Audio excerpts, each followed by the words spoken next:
Hello friends, കുഞ്ഞു സ്റ്റോറിയുമായി മനുവാണേ. ഇന്നത്തെ നമ്മുടെ യാത്ര മട്ടാഞ്ചേരിയിലെത്തി അവിടെ ഡച്ച് പാലസും ജൂതത്തെരുവും കണ്ട് നേരെ ഫോർട്ട് കൊച്ചിയിലേക്കാണ്.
ബോട്ട് ജെട്ടിയിൽ നിന്ന് മട്ടാഞ്ചേരിയിലേക്ക് ബോട്ടുണ്ട്.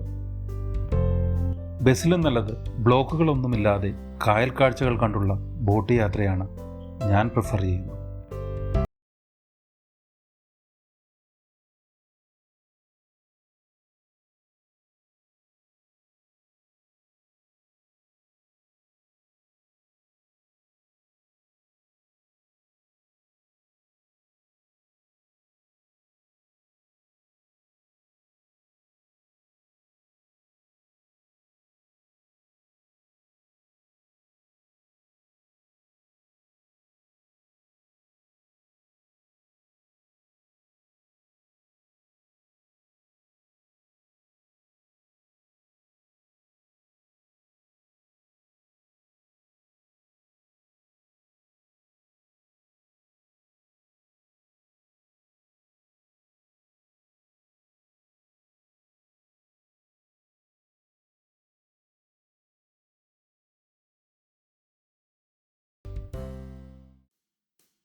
മട്ടാഞ്ചേരിയിൽ നിന്നൊരു ഓട്ടോ എടുത്ത് നമുക്ക് ഫോർട്ട് കൊച്ചിയിലേക്ക് പോകാം.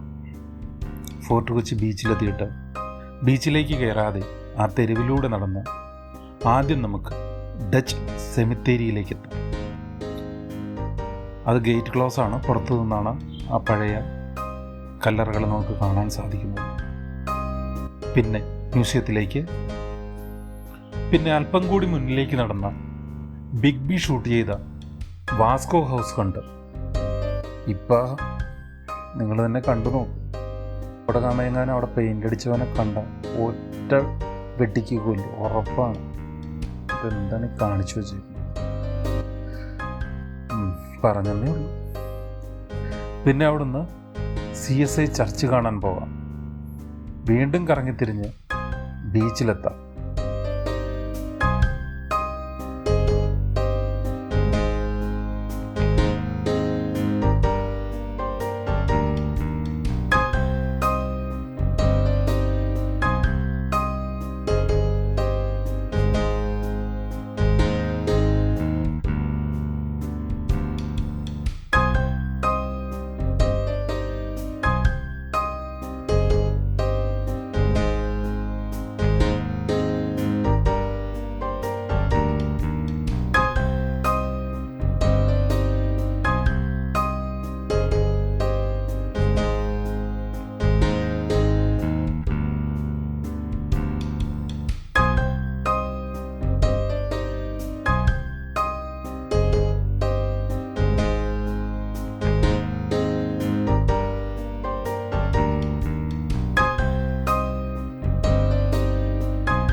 തെരുവ് വൃത്തിയായി നല്ല ഭംഗിയായി സംരക്ഷിച്ചിട്ടുണ്ട്.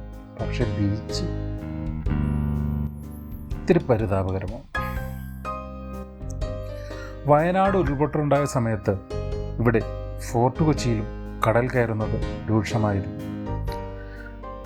അന്ന് കടൽ കൊണ്ട് തള്ളിയ മാലിന്യങ്ങളും പ്ലാസ്റ്റിക്കുകളും ഇപ്പോഴും കടൽ തീരത്ത് നീക്കം ചെയ്യാതെ മലിനമായി കിടക്കുന്ന കാഴ്ചയാണ്.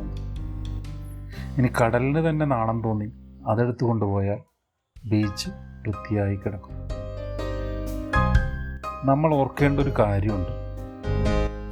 വ്യവസായം കൊണ്ട് കേരളത്തിനൊരു പുരോഗതിയും ഉണ്ടാകാൻ പോകുന്നില്ല. കാരണം ഒരു വ്യവസായ സ്ഥാപനം തുടങ്ങാനുള്ള സ്ഥലം ഇവിടെയില്ല. ഈ ജനസാന്ദ്രത തന്നെയാണ് കാരണം. ഇവിടെ നമുക്ക് സൃഷ്ടിക്കാൻ പറ്റുന്നത് മൈക്രോ ഇൻഡസ്ട്രികളും IT-യും ടൂറിസവുമാണ്. ടൂറിസത്തിന് വേണ്ടതെല്ലാം പ്രകൃതി നമുക്ക് തന്നിട്ടുണ്ട്. അത് വൃത്തിയായും മാന്യമായും പരിപാലിച്ച് സഞ്ചാരികൾക്ക് മുമ്പിൽ കാഴ്ചവെക്കുക എന്നത് മാത്രം നമ്മൾ ചെയ്താൽ മതി. ഏതൊരു സഞ്ചാരിയുടെയും ബക്കറ്റ് ലിസ്റ്റിലുള്ള നാടായി ഇന്ത്യയെയും കേരളത്തെയും മാറ്റുക എന്നതാണ് നമ്മുടെ ലക്ഷ്യം. നമ്മുടെ ജീവിതങ്ങളെ, ഭക്ഷണ രീതികളെ, കലകളെ, നമ്മുടെ നഗരങ്ങളെ ഇതൊക്കെ ഒരു ടൂറിസ്റ്റ് കാണുമെങ്കിൽ അത് കാണാനായിട്ട് അവൻ ഇവിടെ തന്നെ വരണം എന്നുള്ള ബോധമുണ്ടായാൽ മതി. അപ്പോൾ ഇവിടുത്തെ ടൂറിസം താനേ വളർന്നോളും.